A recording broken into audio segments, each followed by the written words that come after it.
नमस्कार दोस्तों, स्वागत है आपका आज के इस वीडियो में। तो आज के वीडियो में हम देखेंगे कि जो मीम कॉइन ट्रेडिंग करते हैं लोग और आपने बहुत जगह देखा होगा कि किसी ने मीम कॉइन पे 100x किया, किसी ने 1000x किया। तो वो सब सिर्फ़ ऐसे नॉर्मली किसी पम्प डॉट फन या कहीं भी जाकर नहीं करते। वो लोग कोई एक ऐसे अच्छे-अच्छे टूल का इस्तेमाल करते हैं और उसकी वजह से उनको जो गेन है वो ज़्यादा होता है, यानी कि जो प्रॉफ़िट है वो ज़्यादा होता है। तो ऐसे ही तमाम टूल्स में से अभी के टाइम पे सबसे बढ़िया टूल्स जो चल रहा है उसमें से एक है, उसका नाम है एक्सियम प्रो, ठीक है? तो ये जो एक्सियम प्रो है, इसमें हम आज देखेंगे कि हम कैसे सबसे पहले जो स्कैम वाले मीम कॉइन है उनको कैसे फ़िल्टर आउट कर सकते हैं और उसके बाद हम जो फ़िल्टर आउट करने के बाद जो ऑथेंटिक मीम कॉइन बचेंगे, उसमें हम क्या-क्या चीज़ें देखते हुए इन्वेस्टमेंट कर सकते हैं, जिससे प्रॉफ़िट होने की प्रोबेबिलिटी बढ़ जाए, ठीक है? मीम कॉइन हमेशा वोलेटाइल रहता है, इसलिए प्रॉफ़िट लॉस ऑब्वियसली बहुत सारी चीज़ों पे डिपेंड करता है। लेकिन हम उस प्रोबेबिलिटी को कम कर सकते हैं, मतलब जो लॉस होने की प्रोबेबिलिटी है उसको कम कर सकते हैं अगर हम कुछ स्कैम कॉइन्स जो पोटेंशियली रेड फ्लैग्स कॉइन है उनको हम लोग मतलब शॉर्ट करके बाहर निकाल दें। तो सबसे पहले आप आ जाएँगे axiom.trade पे, ठीक है? इसका लिंक मैं डिस्क्रिप्शन में डाल दूँगा तो वहाँ से आप ले सकते हैं। अब यहाँ पे आप देखिए आपको बहुत सारे टैब्स मिल जाते हैं। तो आज के वीडियो में हम एकदम बेसिक इसके बारे में समझेंगे और अगर आपको ये वीडियो पसंद आई तो आने वाले इसके एपिसोड्स में मैं और भी चीज़ें इसके बारे में डिस्कस करूँगा, ठीक है? तो सबसे पहले मैं आज पल्स इस पे जाऊँगा, तो आपको याद रखना है एक्सियम प्रो पे आएँगे आप और उसके बाद पल्स सेक्शन में चले जाएँगे। अब यहाँ पे मैंने बहुत सारे जो है ये लगा के रखे हैं, क्या फ़िल्टर्स लगा के रखे हैं, ठीक है? तो मीनव्हाइल मैं आपको सबसे पहले समझा देता हूँ स्ट्रक्चर क्या दिख रहा है अभी हमारे सामने। तो यहाँ पे आप देखेंगे तो न्यू पेयर्स हैं, यानी कि जो अभी-अभी आए हैं। यहाँ पे फाइनल स्ट्रेच जो मतलब थोड़ा जो ये प्रोग्रेस बार है इनका अच्छा चल रहा है, ठीक-ठाक बॉन्डिंग कर्व के लगभग 20-30% पहुँच चुके हैं और ये जो वो हैं जो माइग्रेटेड हैं, ठीक है? ये तीनों स्टेज क्या होते हैं, ये आपको पता होगा। न्यू लॉन्च नया लॉन्च हुआ है, फाइनल स्टेज जो लगभग निकलने वाला है और माइग्रेटेड वो है जो जैसे पम्प डॉट फंड की बात करें तो रेडियम पे माइग्रेट हो चुका है, यानी कि ये मैच्योर हो चुके हैं, ठीक है? तो सबसे पहले अगर आप इधर देखेंगे तो सबसे ज़्यादा प्रॉफ़िट होने की जो पॉसिबिलिटी रहती है, वो न्यू पेयर्स में रहती है। फाइनल स्टेज में क्या होता है कि वो ऐसे कॉइन होते हैं जिसमें आपने या जो इनिशियल इन्वेस्टर है उन्होंने अच्छा खासा गेन बना लिया होता है। तो इसमें भी प्रॉफ़िट होता है, लेकिन इसमें मतलब वो क्या है ऐड ऑन क्या है वो ये है कि ये थोड़ा रिस्की कम होता है, मतलब ज़्यादा रिस्क नहीं होता इसलिए प्रॉफ़िट भी कम होता है। ज़्यादा रिस्क, ज़्यादा प्रॉफ़िट, कम रिस्क, कम प्रॉफ़िट, ठीक है? अब हम चलते हैं फ़िल्टर्स में, ठीक? तो अगर आप यहाँ पे देखें तो पूरे तीनों जगह पे, यहाँ पे आपको यहाँ पे एक फ़िल्टर्स का सेक्शन मतलब दिख रहा है। तो हम किसी एक पे ले लेंगे, मान लीजिए हम न्यू पेयर पे ले लेते हैं। अब यहाँ पे ये प्रोटोकॉल्स दिखा रहा है कौन-कौन सी प्रोटोकॉल्स है, Bonk fun, Pump fun, Believe, Moonshot ये सब बाकी ये सब आपको ऑब्वियसली पता है, ठीक है? अब सर्च कीवर्ड्स, एक्सक्लूड कीवर्ड्स ये क्या है? तो सर्च कीवर्ड्स में आप वैसे डाल सकते हैं जैसे मान लीजिए कभी एक टाइम था जब dog based meme coin trend किया करते थे, ठीक है? तो उस हिसाब से अगर आप यहाँ पे डॉग डाल दें या मिलेडी डाल दें, ऐसे बहुत सारे जो कीवर्ड्स हैं जो ट्रेंडिंग है जिनके आस-पास बने मीम कॉइन हिट होते हैं, तो आप वहाँ पे डाल सकते हैं। अब मान लीजिए बहुत सारे कॉइन ऐसे बनते हैं जैसे मस्क, एलन मस्क के नाम पे मस्क ये, मस्क वो करके बहुत सारे मीम कॉइन बनते हैं जो कि ऐसे ही रैंडमली बना दिए जाते हैं बिकॉज़ होप कि एलन मस्क का नाम इस्तेमाल किया गया है, इसलिए ये अच्छा बन जाएगा। लेकिन अगर आपको वो चीज़ नहीं चाहिए तो आप एक्सक्लूड कीवर्ड्स में डाल सकते हैं। अब बी कर्व क्या होता है?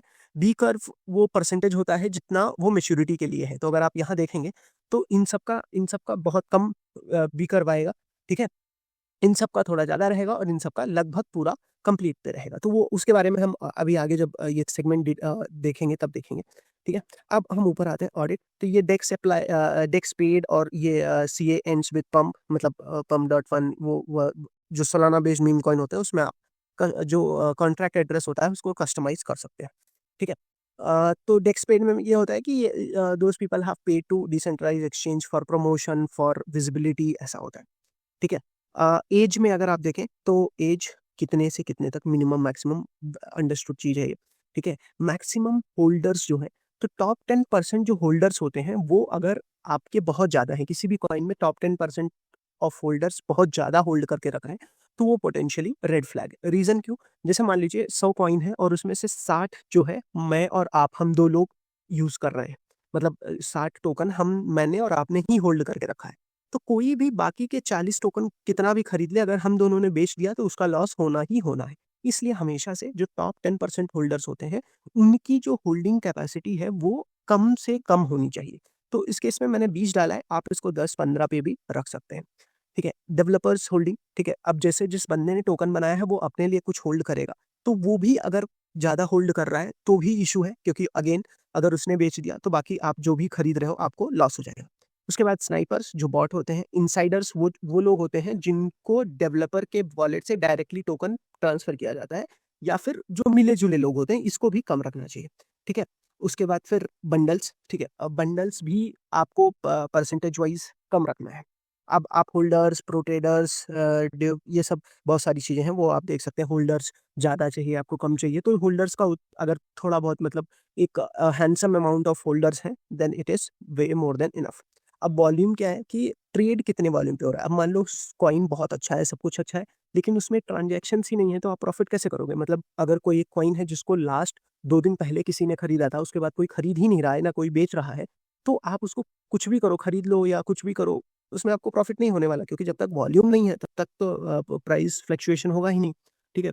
मार्केट कैप अगर आप देखेंगे तो कैप कितनी, मार्केट कैप भी ज़रूरी है कि बहुत कम छोटा कॉइन हुआ तो पोटेंशियली बहुत लोग इसमें इंटरेस्टेड नहीं है। बहुत बड़ा कॉइन हुआ तो उसमें प्रॉफ़िट होने के चांसेस कम है। ठीक है? तो इस हिसाब से ट्रांज़ैक्शन नंबर ऑफ बाइस ये सब अभी के लिए हम इग्नोर मार सकते हैं। अब मान लीजिए आपने यहाँ पे अप्लाई ऑल कर दिया, यहाँ पे आपको 2 टोकन जो है वो दिख गए। अब यहाँ पे आप देखिए, मान लीजिए आपने इसको क्लिक किया, ठीक है? अब यहाँ पे आप देखिए, नाम है, उसका एड्रेस है, ठीक है? यहाँ पे ये कभी-कभी ऐसे दिखाता है, कभी-कभी वो जो ट्विटर वाला फेदर वाला सिंबल आइकॉन होता है वो दिखाता है। तो अगर आप उसके ऊपर होवर करेंगे, तो ये दिखाएगा कि ये जो कमियो, ठीक है? कमियो करके टोकन है, ये कहाँ से इंस्पायर हुआ है, ठीक है? तो ये देखिए, ये Shiba Inu painted by Japanese artist 200 years ago named Kamio, ठीक है? तो ये कि एक जापानीज़ आर्टिस्ट ने 2 साल पहले कोई painting Shiba Inu dog breed की बनाई थी, जिसका नाम कमियो था। तो उस कमियो के उस नाम के बेस्ड पे इस मीम कॉइन का नाम रखा गया। तो ये बहुत ही अच्छा फीचर है एक्सियम प्रो का, जहाँ पे आपको ये चीज़ पता चल जाती है कि ये जो कॉइन है वो मीम कॉइन क्यों है? जैसे नॉर्मली अभी मुझे भी बहुत सारे क्वेरीज़, डीएम्स आते हैं जहाँ पे लोग बोलते हैं कि एक मीम कॉइन बना दो, मेरे नाम से एक मीम कॉइन बना दो। भाई अगर आपके नाम से मीम कॉइन बन गया, ठीक है? तो उसमें किसी को कोई दिलचस्पी नहीं होगी, कोई उसको खरीदना नहीं चाहेगा, ठीक है? तो ऐसे वर्ड पे या ऐसे सिनेरियोस का नाम इस्तेमाल करते हुए मीम कॉइन बनाया जाता है, जो एक्चुअल में मीम हो, ठीक है? जिनके बारे में लोग सुने, समझें और खरीदें, तभी तो वो बूम करेगा। तो उसके लिए ज़रूरी है कि कहाँ से ये नाम आ रहा है। तो ये कमियो जो है वो एक शिबा इनु की पेंटिंग जो एक जापानीज़ आर्टिस्ट ने 200 साल पहले बनाई थी, उस पेंटिंग के नाम के ऊपर ये नाम है, ठीक है? ये इसका मार्केट कैप, ये इसका प्राइस, लिक्विडिटी 1 बिलियन सप्लाई, ठीक है? फीस पेड, बॉन्डिंग कर्व अभी 26%, 100% पहुँच चुका है, तो चला जाएगा। प्लेटफ़ॉर्म कौन-सा है? bonk, ठीक है? अब यहाँ पे आपको ये बहुत नॉर्मल चीज़ें हैं। आई मीन टू से कि ये आपको सबको पता है कि बाई, सेल, लिमिट, एडवांस ये सब क्या होता है, ठीक है? तो हम उसपे नहीं जाएँगे। हम प्रीसेट्स पे जाके देख सकते हैं, तो प्रीसेट्स पे आप अपने 3 प्रेफर्ड सेट्स बना के रख सकते हो, ठीक है? इसमें हम बाद में आएँगे, जैसे कि इसमें आप अलग स्लिपेज, अलग प्रायोरिटी, और मान लीजिए आपको कॉइन कब खरीदना है, इनिशियली बहुत लोग खरीद रहे हैं तब खरीदना है, तो आपका स्लिपेज ज़्यादा रहेगा और आप ये प्रीसेट 1 क्लिक करके बाई कर लोगे तो हो जाएगा। तो मतलब ऐसे बहुत, ये एक फीचर है, उसके बारे में हम डिस्कस करेंगे लेटर ऑन। अब मैं आपको बहुत ही सेकंड मोस्ट इम्पोर्टेंट, पहला मेरे हिसाब से पहला सबसे इम्पोर्टेंट फीचर ये है एक्सियम प्रो का। सेकंड जो सबसे इम्पोर्टेंट फीचर है और जो मेरा पसंदीदा है, उस पे चलते हैं। आप अगर इसमें स्क्रॉल डाउन करोगे तो यहाँ पे सिमिलर टोकन्स दिखाता है, ठीक है? अगर आपने कभी भी मीम कॉइन ट्रेडिंग के बारे में सोचा होगा, तो एक चीज़ जो आपने ऑब्ज़र्व की होगी, वो पहली ये थी कि हमेशा ऐसा होता है कि जो एग्जिस्टिंग बड़ा मीम कॉइन है उसी के आसपास या उसी एग्जैक्ट उसी नाम का ही दूसरा मीम कॉइन लोग बनाते रहते हैं, ठीक है। और मोस्ट ऑफ द टाइम क्या होता है कि जैसे मान लो मैंने एक मीम कॉइन बनाया सीआरएम करके, क्रिप्टो मुद्रा, ठीक है, और वो हिट होने लगा, तो उसके 1 या 1.5 घंटे के अंदर ही कोई दूसरा सीआरएम नाम का टोकन बना देगा और वो उसको मतलब एग्जैक्टली सेम रखेगा, मतलब उसका डीपी ऊपी सब कुछ मेरे टोकन जैसा ही रखेगा। तो इससे क्या होता है, इससे लोग कंफ्यूज हो जाते हैं और कभी कभी मेरा वाला ना खरीद के उस बंदे का खरीद लेते हैं। तो ये ऑथेंटिसिटी होना बहुत ही इंपॉर्टेंट है अगर आप मीम कॉइन ट्रेडिंग कर रहे हैं। तो अगर आप इस सेक्शन पे आएंगे तो यहाँ पे अगर आप सिमिलर देखेंगे, ठीक है, तो यहाँ पे उस नाम से मिलता जुलता भी निकाला, देखो कमियो नाम था, कमियोड, यहाँ पे उसने उसको भी कवर किया, कमियो मी, यहाँ पे देखिए CKAMIO, यहाँ बीच में वो वर्ड आ रहा है, ठीक है, तो भी ये उसको कवर कर रहा है। और ऐसे इसने बहुत सारे जो इससे इस कॉइन से रिलेटेड कॉइन ऑलरेडी बने हुए हैं उसको भी ये यहाँ पे दिखा रहा है, जिसकी वजह से अगर आप किसी डुप्लीकेट कॉइन के इंटरफेस पे हैं तो आप हमेशा वहाँ यहाँ पे आके उसके ओरिजिनल कॉइन का पता कर सकते हैं। तो जैसे अभी ये 7 महीने पहले निकला था और इसका मार्केट कैप अभी 4.9 थाउजेंड है और सबका लगभग मार्केट कैप सबका एग्जैक्ट 4.9 है, ठीक है। अब इस पे ये क्या है, मतलब ये कॉइन सब चले नहीं, ठीक है। अगर इसका वो देखें अगर आप मतलब मार्केट कैप, तो ये 8,000 है, ठीक है। तो ये कहीं न कहीं इन सबसे दुगुना है। हालाँकि वो इसलिए है क्योंकि अभी-अभी रिसेंटली लॉन्च हुआ है। अभी जब डेव या टॉप होल्डर्स बेचेंगे तो ये फिर से 4.9 पे ही चला जाएगा। लेकिन एट लीस्ट आपको ये पता है कि बाकी जो एक्जिस्टिंग इसके कॉपी हैं, उस सब में ये सबसे बड़ा है। ठीक है। अगर अब हम नीचे आते हैं तो यहाँ पे ट्रेड्स, तो ये कंटी अभी करंटली क्या ट्रांज़ैक्शंस हो रहे हैं वो आप देखेंगे तो 1 मिनट पहले किसी ने खरीदा हो, फिर वही 1 मिनट, 1 मिनट, 1 मिनट के अंतराल में 3 बाई ट्रांज़ैक्शंस हुए हैं, ठीक है? 3 अलग-अलग वो दिखाए जा रहे हैं वॉलेट्स। अब पोज़ीशन, तो अगर आपने ये कॉइन खरीद के रखा होगा तो आपकी पोज़ीशन यहाँ पे दिखाई जाएगी। ऑर्डर्स क्या है, ठीक है? ऑर्डर्स यहाँ पे आप देख सकते हैं कैसे-कैसे हैं, ठीक है? होल्डर्स, अब आप यहाँ पे आएँगे होल्डर्स, तो यहाँ पे आप कौन कितना टोकन होल्ड करके रखा है और कितना उसका पीएनएल है वो देख सकते हैं। अब इस सब में सबसे इंटरेस्टिंग फीचर ये बबल है, ठीक है? यहाँ पे आप देख सकते हैं कि जो कोई भी मतलब जो वॉल्यूम बॉट जो एक्चुअली यहाँ पे वॉल्यूम बॉट भी दिखा रहा है, अगर आप देखें तो वॉल्यूम बॉट कुछ नहीं करता। वॉल्यूम बॉट क्या करता है कि जैसे मान लीजिए मैंने बोला कि वॉल्यूम हाई होना ज़रूरी है, तो वो क्या करेगा, $100 का ये खरीदेगा, यही टोकन $100 का फिर से बेचेगा, फिर खरीदेगा, फिर बेचेगा। तो इससे क्या होगा कि ईच टाइम वो ये either if he is buying for $100 और ही इज़ सेलिंग फॉर $100, तो अगर मैं $100 का खरीदा, $100 का बेचा, तो वॉल्यूम टोटल 200 हो जाएगा, क्योंकि वॉल्यूम से ये मतलब नहीं है कि वही आदमी खरीद रहा है, बेच रहा है। वॉल्यूम तो खाली देख रहा है कि कितना वॉल्यूम फ्लक्चुएट हो रहा है, ठीक है? और बबल बाकी ये भी देख सकते हैं। अब ये कहाँ यूज़फुल है, ये उस जगह पे यूज़फुल है, मान लो मैंने एक कॉइन बनाया और मैंने क्या किया कि अगर मैं ही उस कॉइन और लेट्स से क्रिप्टो मुद्रा नाम का मैंने एक कॉइन बनाया और उसका 60 टोकन मैंने अपने पास रख लिया। लेकिन अगर बाकी लोग जो 40 टोकन खरीदने आएँगे वो देख रहे हैं कि डेवलपर्स के पास 60% है, तो वो लोग खरीदेंगे नहीं। तो उस केस में मैं क्या करूँगा, मैं या तो अपने किसी फ्रेंड के वॉलेट में अपना 60 टोकन भेज, मतलब 60 में से 10, 10, 10 ऐसे करके 6 दोस्तों के वॉलेट में भेज दूँगा, या फिर खुद ही नया दूसरा अलग-अलग वॉलेट बना लूँगा और उसमें 10-10, 10-10 टोकन ऐसे भेज दूँगा। तब क्या होता है, तब वो जो मैट्रिक्स है डेवलपर्स होल्डिंग की, वो ये नहीं दिखाएगी कि डेवलपर्स के पास 60%, लेकिन अगर आप देखें तो इनडायरेक्टली मैं ही ओन करता हूँ वो 60% अभी भी।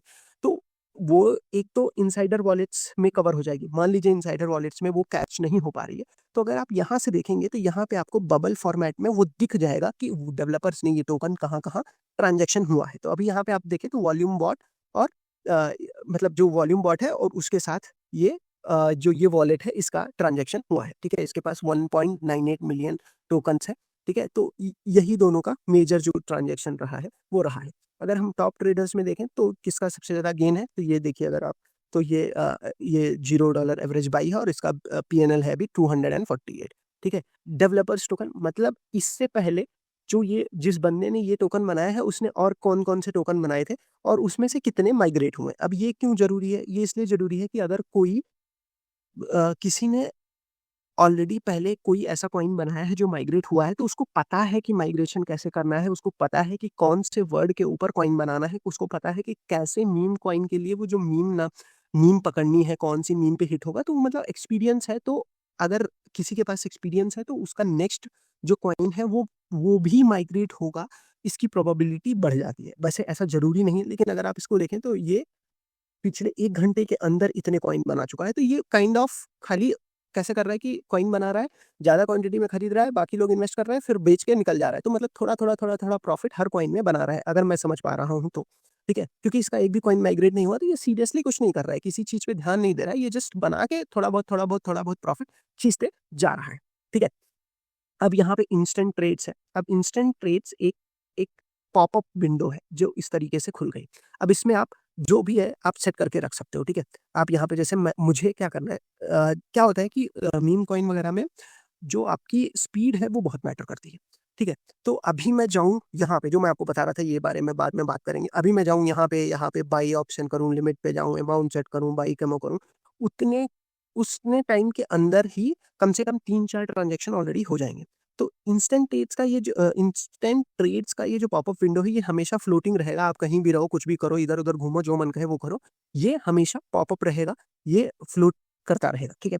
अब यहाँ पे आप एक बार यहाँ पे जाके सेट कर सकते हो 0.00 जितना आपको जितने सालाना का चाहिए बाई सेट कर सकते हो। अब आपने यहाँ पे P1 है, ये P1 है, ये P2 है, ये P3 है। तो यहाँ पे आपने स्लिपेज सेट किया था अगर आपको याद हो, ठीक है? तो वो सब स्लिपेज वैल्यू ये सब आप सेट करके अगर आप यहाँ पे आएँगे तो आप यहाँ पे एक वैल्यू सेट कर सकते हो। जैसे आप 3 सेगमेंट में डिवाइड कर सकते हो, जैसे 0.001, 01, 1, 10, ठीक है? अब आपको कॉइन लग रहा है कि चलो थोड़ा ठीक है। अब एक बार ये सब सेट करके आप यहाँ पे ओके दबा दोगे, हो गया, ठीक है? अब सेल पे भी आप कर सकते हो, अगर सेल पे भी चाहिए तो आपको एक बार में ही आप यहाँ जैसा है इसको 15 करके आप सेट कर सकते हो। अब इससे यूज़ क्या होगा कि मान लो आपको तुरंत अभी 0.01 सालाना का ये खरीदना है, ठीक है? आप यहाँ पे क्लिक करोगे, अभी इस वॉलेट में सालाना 0 है, आप यहाँ पे क्लिक करोगे, बाई हो जाएगा, ठीक है? और तुरंत मान लीजिए कहीं आप देख रहे हो चार्ट यहाँ पहुँचा, तुरंत बेचना है, यहाँ पे आए क्लिक किए, बिक गया, ठीक है? तो ये आपको यहाँ पे ये पोर्शन ढूँढने की ज़रूरत नहीं। अब लेट्स से आप कहीं और हो, आप नीचे हो, आप कुछ और कर रहे हो और सडन से आपने यहाँ पे चार्ट में देखा कि अब मुझे बेचना है, तो आप यहाँ गए, आपने ये इधर है तो इसको इधर किया या सेल करना है तो यहाँ गए, यहाँ से उससे अच्छा है यहाँ पे टक से 15% दबाया, 15% बिक गया। तो ये जो पॉपअप विंडो है, ये तीसरा बहुत ही अच्छा फीचर जो मुझे एक्सिम प्रो का लगता है। तो आई होप आपको एक ओवरव्यू मिला होगा एक्सिम प्रो का। मैं आपको अपने 3 फेवरेट फीचर एक बार फिर से बता देता हूँ। ये एक पहला देखिए मैं उस समय बोल रहा था कि एक फेदर जैसा आइकॉन आएगा, तो ये फेदर जैसा आइकॉन है, ठीक है? अब वहाँ पे आप टैप करेंगे तो आपको इसके पीछे का इनसाइट मिल जाएगा कि इस मीम कॉइन का नाम जो है वो क्यों है, ठीक है? उसके बाद आप यहाँ पे सिमिलर टोकन्स देख सकते हो कि अगर ये जो टोकन आप देख रहे हो ये ओरिजिनल है या किसी का कॉपी है। और तीसरा ये जो फ्लोटिंग विंडो है, यहाँ से आप इंस्टेंट बाई सेल सब कुछ कर सकते हो, ठीक है? तो आई होप आपको ये वीडियो समझ में आया होगा और please do like, share and subscribe crypto मुद्रा। मिलते हैं आपसे अगले वीडियो में, तब तक के लिए बाय बाय।